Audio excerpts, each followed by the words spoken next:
Hashtag chicken house in January, life growth under rainstorm and scorching sun. Leaving my hometown for a month, the most concerned thing in my heart is the group of newly hatched chicks. Before leaving, they were still fluffy clumps, huddled in the corner of the chicken coop and making a faint, chirping sound, like moving cotton balls. I didn't expect that after just 30 days of separation, when we met again, they had grown so much that I could hardly recognize them. Their bodies were twice as big as when they left, their feathers were plump, their eyes were lively, and they had transformed from immature children to teenagers. In this month, my hometown experienced 2 rare rainstorms. According to the family's description, the rain poured down like a gushing stream, instantly flooding the entire chicken coop. Although I am not present, the chaotic scene always comes to mind. Murky rainwater pours into the chicken coop, and the chicks flap their wings in panic, trying to find a high place to hide. The feed bowl floated in the water, the bedding was washed away, and the entire chicken coop was in a mess. Fortunately, the family responded promptly and moved the chick to a safe area, which prevented even greater losses. This natural disaster made me realize that farming not only requires careful daily care, but also preparation for unexpected situations. On the first morning when I returned to my hometown, I couldn't wait to visit these little ones. The morning light is dim and the temperature is about 27 degrees, which is the most comfortable time.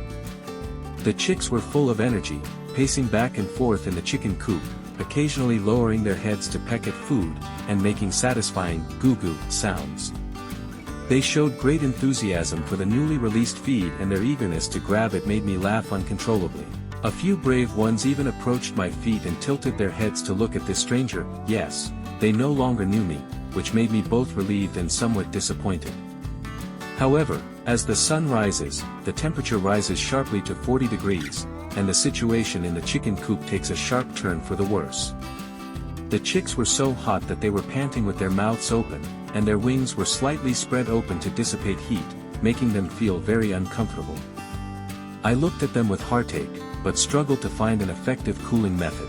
We can only constantly replace cool drinking water to ensure sufficient water supply. Fortunately, when selecting the site, the chicken coop was deliberately built under the shade of trees, which became a lifeline for the chicks in the scorching heat.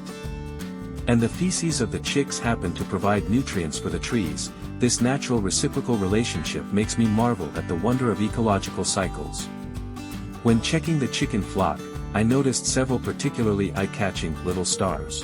One is a hairy chicken with thick feathers on its feet, walking like wearing small boots, with a cute and innocent appearance. The other one had abnormally developed double coxcomb on its head, as bright red as if wearing a small crown. The most special thing is a top hat chicken with fluffy feathers on its head like a hat. It always stands tall and has a proud appearance. These unique breeds have broadened my horizons as a traditional chicken farmer and sparked my interest in further understanding rare chicken breeds. Looking back on the growth process of the chicks, it was not smooth sailing. I deeply regret the departure of several weak-bodied chicks who were unable to survive their initial adaptation period. But the surviving little ones showed amazing vitality. They not only passed the test of rainstorm, but also grew tenaciously in the heat. Watching their robust physique and shiny feathers, a sense of achievement arises. Especially when they pluck their feathers in the morning sunshine or leisurely stroll under the shade of trees, the scene is full of pastoral poetry. In order to help the chicks cope with high temperatures, I began to try various cooling measures, laying sunshade nets on the top of the chicken coop, increasing ventilation openings, and even spraying water mist during the hottest time of the afternoon to cool down.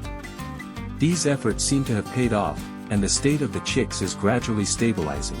Observing their behavior changes every day has become my most enjoyable time, watching how they cleverly search for shade, how they actively chase each other when the temperature is suitable, and how they consciously return to the chicken coop before dark.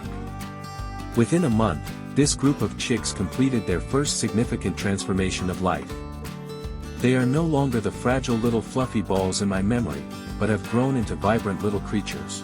The enthusiasm they gather around during every feeding, and the curious gaze they give during every inspection, silently tell the story of the resilience and beauty of life. Although various challenges are inevitable during the breeding process, watching them grow up healthy day by day, all worries and fatigue turn into comfort. Standing in front of the chicken coop, I look forward to the near future when these chicks can fully grow up and perhaps even hatch the next generation. At that time, this growth story experienced the test of rainstorm and scorching heat will become the most precious breeding memory. At this moment, I just want to say to these tenacious little creatures, grow up slowly, on this land protected by the shade of trees, may you continue to grow strong.